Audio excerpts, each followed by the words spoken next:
So, what colours do I want?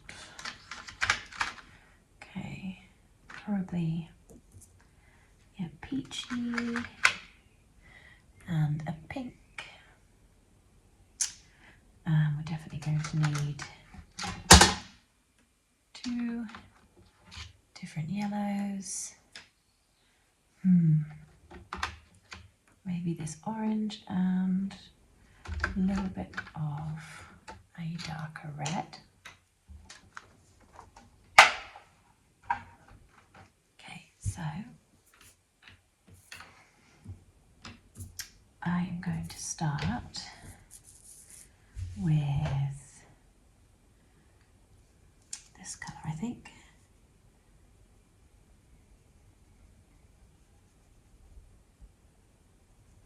I haven't grown any peonies before. A friend of mine has them in the garden, and as they're my favourite flower, I would love to have some. However, they don't flower for the longest amount of time, and it's for that reason that I don't think that they look that pretty all year round. That being said, that may change.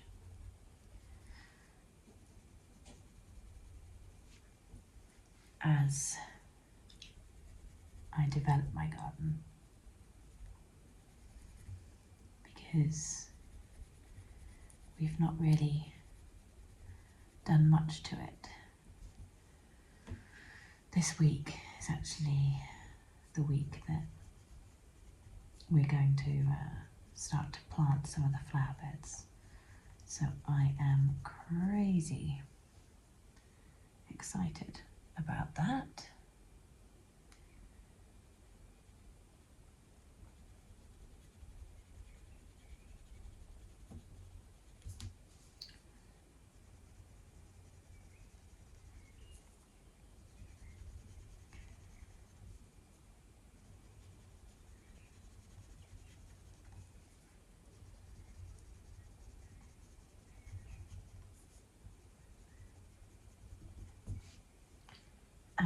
Because, I don't know if I mentioned before, but when we moved into this house, there really wasn't much in terms of,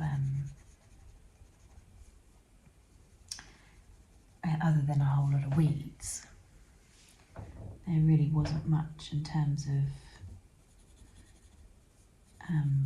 flowers or anything. And the one thing that I really noticed was the lack of bees. And I thought that that was really sad, and so the first thing I did was planted a lavender hedge, and then sort of rescued some of the poor neglected roses that they'd had planted.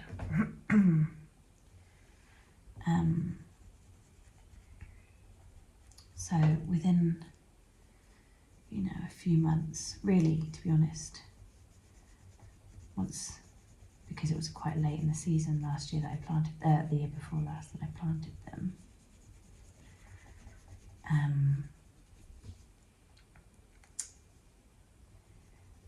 The bees came last year, and there were so many more, and I was really pleased about that.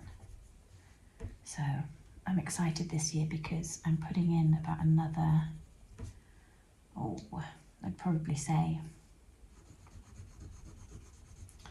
30 lavender plants, and also I'm going to go and get some buddleia, which I think is actually called butterfly plant in some places, and that's because I remember when I was a child, my mum had this beautiful big purple buddleia shrub in her garden, and it was always absolutely covered in butterflies and bees. And I was a bit of a geek in school, and so I would sit there with my like little hedgerow book, and I would learn all of the different types of butterflies that were landing on it. And so I would love for my children to be able to do the same thing, although to be honest, they're more interested in Netflix and Fortnite, but once I get them outside, they're fine. It's just before they go outside, they'd much rather stay in and play on computer games. That's my 4.5-year-old and my 10-year-old. My 1.5-year-old would spend his whole day outside, no problems. No shoes, no nappy, no clothes. Just traipse around the place naked, because that's where he's at his happiest.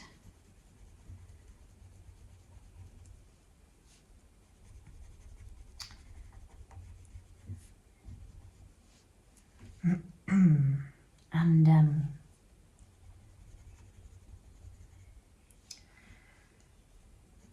yeah, so I plan to go and get a whole load of different coloured buddleias, and they grow quite big, which is good because we don't have much privacy in my garden. There's a road, a very quiet road. There's about 3 houses that live at the top of our road.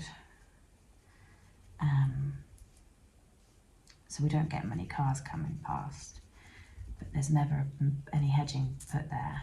So we've put an ivy fence up, not a fence, and we're training ivy over it, but that's going to take ages to do anything with. So I'm putting buddleia all in front of it to try and sort of create a bit of a wall of green. And buddleia grows really quickly and obviously smells amazing and attracts all of the pollinators, which will be good for my veggie garden. And then I think I mentioned before, I have a couple of different jobs, but one of them at the moment has been I opened an Etsy shop, and also I sell locally, and I make all my own furniture wax from linseed oil and essential oils and beeswax, and so I grow my own, make my own. And then before that, I have a wonderful, I call him the V-Man. He's actually half Japanese, but he delivers me all fresh beeswax so that I can make candles and furniture waxes, and also sell the wax in sort of little measured out, weighted amounts.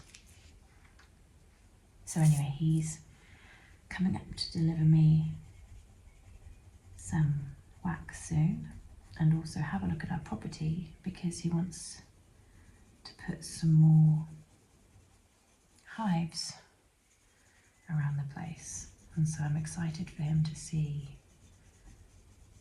all of the different varieties of bee-friendly plants that we're planting out.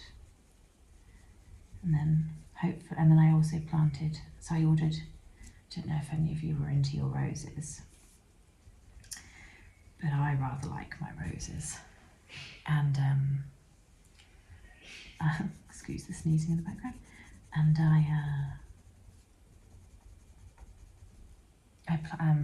I'm obsessed with David Austin roses, and you can't get them that easily in France. You have to order them, and because of COVID and last year's lockdown, their nurseries were closed.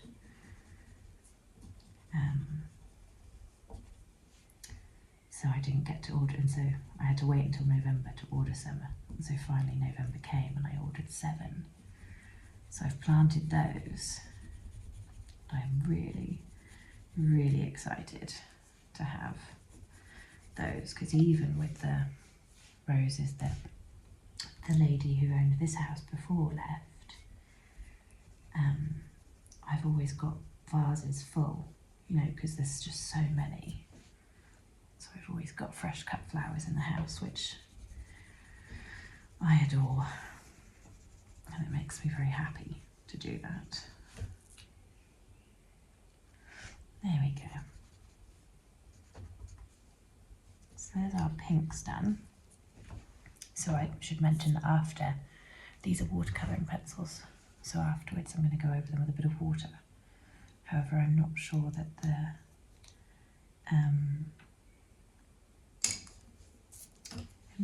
the paper's right for it, so it might look horrible. Is that too brighty yellow?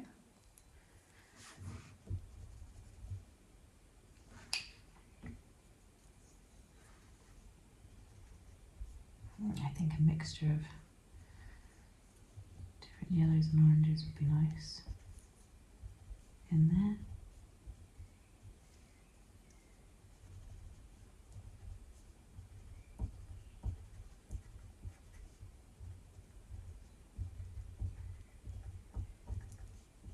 So yeah, so that's all that we'll have really. I did plant, oh no, that's not true, because I have a Mirabelle plum tree, which I'm really excited to show you guys later in the summer. The first year, well, as long as it flowers, it didn't flower or produce fruit the first 2 years that we had the house. And then last summer, we were in the garden, and I didn't really go to that corner of the garden very often. Me and the kids went down to have a play, and the fruit was absolutely covered. I mean, there was barely much leaf or branch, there was so much fruit on it. And we were on our way to Italy in 2 days, and so we picked about 30 kilos of fruit off one tree. And obviously I was leaving, so me and the kids had a huge mad dash to make a whole load of plum jam, or Mirabelle plum jam. And we were eating them obviously, and then we made a Mirabelle tort. And I had to call across the fence to our neighbour and tell him to come and grab some bags. I must have given him about 13 kilos. And then I took a whole load of to Italy with me, because our friend had invited us to his family's holiday home in a very strange place near the Croatian border called Lignano. And so I drove 9 hours to get down to Lignano with bucket loads of Mirabelle plums in the back as a gift for our friend's mother, who we were staying with. And you know, along with all kinds of homemade chutneys and stuff. I think she was horrified when I opened the car, because we didn't have many bags. I packed quite lightly because I'm used to travelling. But all we had in the back was fruit and chutney. With 3 kids who'd just spent 9 hours in a car. I don't think we'll be doing the same this summer. Although, I'm longing to go away somewhere. I would really love to go back to England and spend a week at my mum's house. She lives in the New Forest, if any of you have been there or are from there. And then I'd like to go down to Devon, because my other half is Kiwi and he's not been down there. And I tell him how absolutely amazing and beautiful England is. And I don't think he really believes me. He sees pictures and is like, surely it doesn't really look like that. I said, it's very similar. There's parts of Devon that very much look like areas of New Zealand. Actually need a green. Is that too? Yeah, no, I don't like that one. And yes, I'd love to take him, show him how beautiful it is. So yeah, a week in Devon and a week with my mum. And then, yeah, that'll be us for the summer.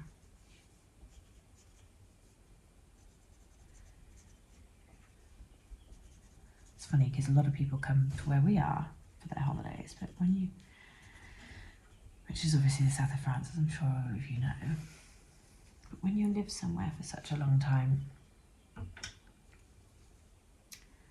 it doesn't seem as exciting. And therefore you're always sort of wanting to go elsewhere, aren't you? Or maybe not, but yeah, I'm a traveller, so I am definitely looking forward to going somewhere new and experiencing something. The last time we went away was to New Zealand, and then we had a 2-day stop in Bali on the way back, which has given me a thirst for going back to Bali. I always used to do Thailand, so Bali was new for me. I loved it. Even if it was just in, is it Kuta? Which was, yeah, a bit of a dive, but still quite nice just to be somewhere different. Okay, so now we move on to our second stage. Okay, so I've got myself a little bit of water, a paintbrush. I can actually pop these back as they are no longer needed.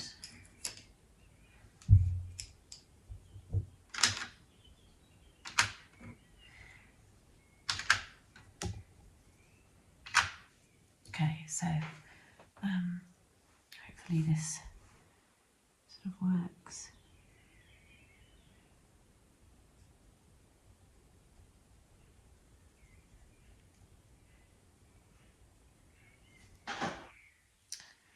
Noisy ice machine. So just blend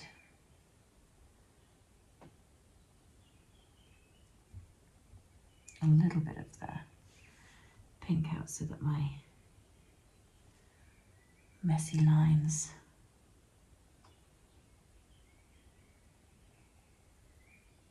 are sort of blended out. And that's the great thing about watercolour pencils, is that you can sort of scribble it, which is, I'm sure you can notice that I was going quite quickly. And there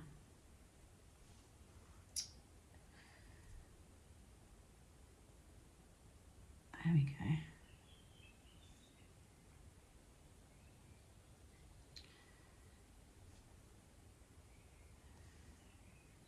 And sort of it gets rid of all of the sort of harsh lines and just fuzzes it out. It makes it look like paintbrush strokes, which I think is crazy pretty.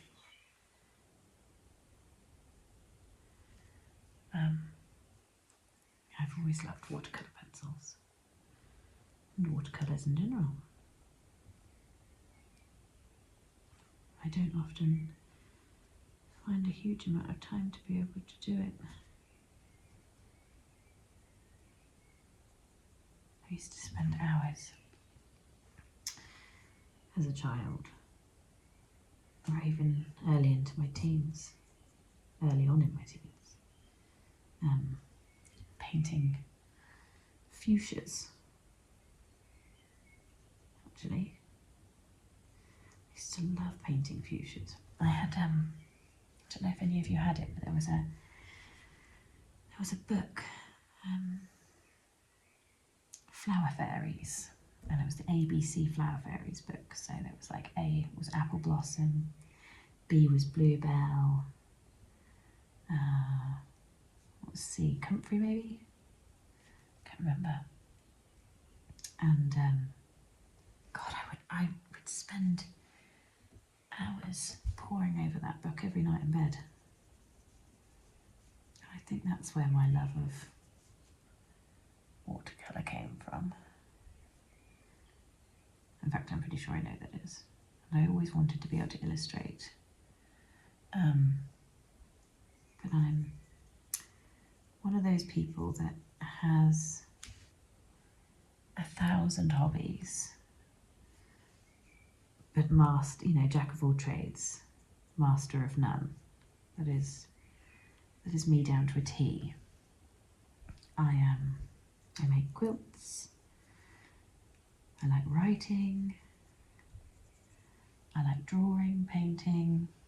I like sewing, embroidery. Actually, cooking I think I'm fairly good at, so I did master that. But yeah, baking and things like that, but I'm not amazing at any of them.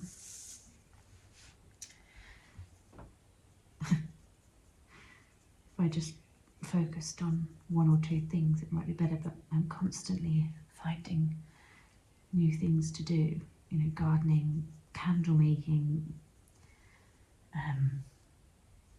I love papier-mâché. I make a lot of papier-mâché Christmas decorations. And I'm a mega seasonal person as well. So I do things for whatever the season is. So Easter, there's lots of Easter crafting and traditionally Easter foods. Same with Christmas, and summer, it's all summer cakes, and winter, as soon as autumn's even hinting at coming, it's all ginger and pears and pumpkins and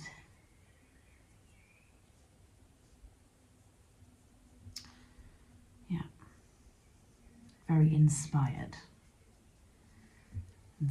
by the seasons.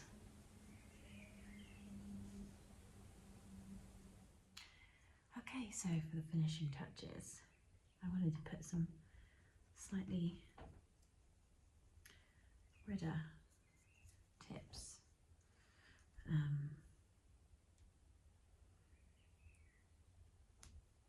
On the ends of the leaves. I don't know if there is a peony that has such colouring.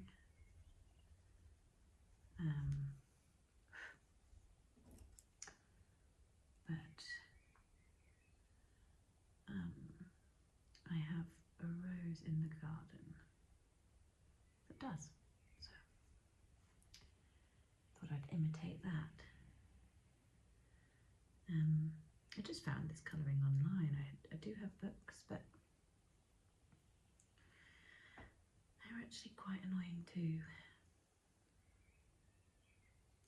colour, I always find, because they the pages, you sort of always have to fold it around, and that annoys me, so I much prefer it like this. There we go.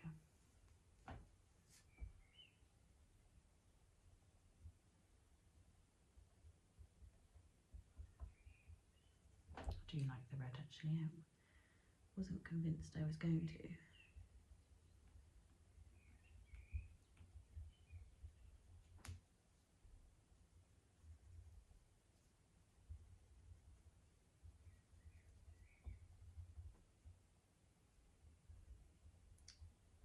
Here we go.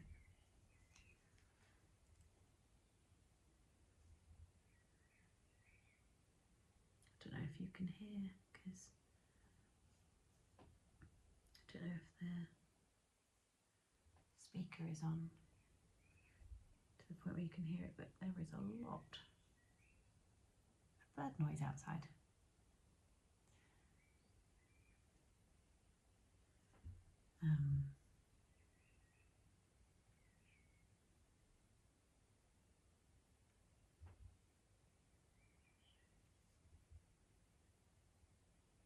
There's lots of very happy birds. I have chickens in the garden who have to be away at the moment. Because I'm not entirely sure, but I think they had an outbreak of avian flu in Corsica. So everyone by law has to have their chickens inside their coop and not roaming free, which is a shame because we've got quite a large, well, it's not that large, but it's certainly a paradise for chickens. It's 2,500 square meters for them to play in and scratch up bugs and I say bugs and slow worms, which one of my big white chickens was out in the garden the other day, when they were allowed out, and I love slow worms, and they're protected species. Anyway, I saw some excitement over in the side of the garden. I ran over, and she had this huge big mama slow worm in her mouth. And I was like, no, and I ran, and I was really hoping she'd drop it, but unfortunately it was just too delicious a treat. So she she ran under the playhouse, which of course I can't get under, and I sort of got down to sort of try and shout at her and tell her to drop it. Not that she has any idea what I'm saying. And as I sort of looked down, she had the whole thing in her mouth, and then like glug, glug, glug, glug, like a piece of spaghetti. It was one of the most horrendous things I've ever seen, and it made me feel really sick. And I can safely say I haven't eaten any of her eggs since, or any of their eggs. I'm completely put off, thinking, I mean, I know they eat bugs, but I don't watch her eat bugs. I watched her eat this, and it was wriggling. And I've never been so grossed out in my whole entire life. So yeah, I might not get any more chickens in the future. I will, because I'm obsessed with chickens. But what was I saying about them before? Oh, saying they were all in their enclosure, but why was I saying that? Don't know, sorry. That's the thing about doing these rambling videos. You ramble, and then you forget what you're rambling about because you've gone on a tangent.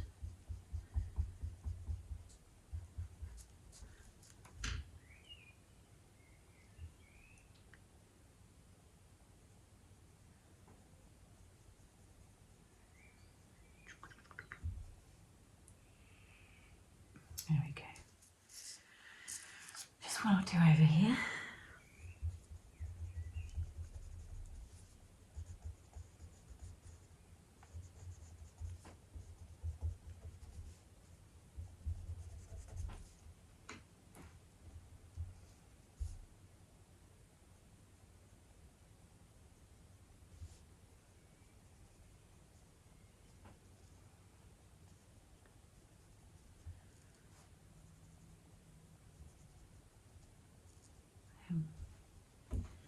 Find that one there too.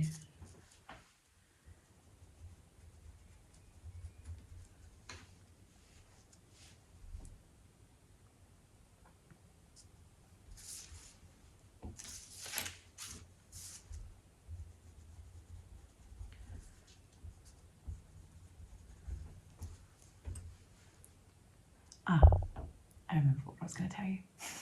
Sorry. I was saying about the chickens, they're in their coop, and I was out in the garden the other day, and something sort of caught my eye, and it was a huge, huge bird of prey, and it had come, and it was sweet. It had obviously seen the chickens from afar above, and was swooping down to get one, and then suddenly realised as it got closer that we had the grillage there. Yeah, it was a massive, and my chickens were going crazy. So I was so thankful that they were locked up, because it was broad daylight, and if that had been them just loose in the garden, it would have had them. And I don't know, I mean, my chickens are all very fat because they're rather spoiled, but it was a pretty big bird. I wonder if it would have had the ability to fly off with it, or whether it would have attacked with its talons, murdered it, and then tried. Because, oh my God, imagine if I'd like run over there and it couldn't carry it off, but it damaged it so badly that I had to, there was no one home, so I would have had to have, or I wouldn't have been able to. I wouldn't have been able to put it out of its misery. I would have had to go around to the neighbour's house, which I think they think I was barking mad if I went round there with a dying chicken and say, please kill it for me. That's what I would have had to have done. Okay, so anyway, that's my peonies. It's no work of art, but I hope you've enjoyed watching.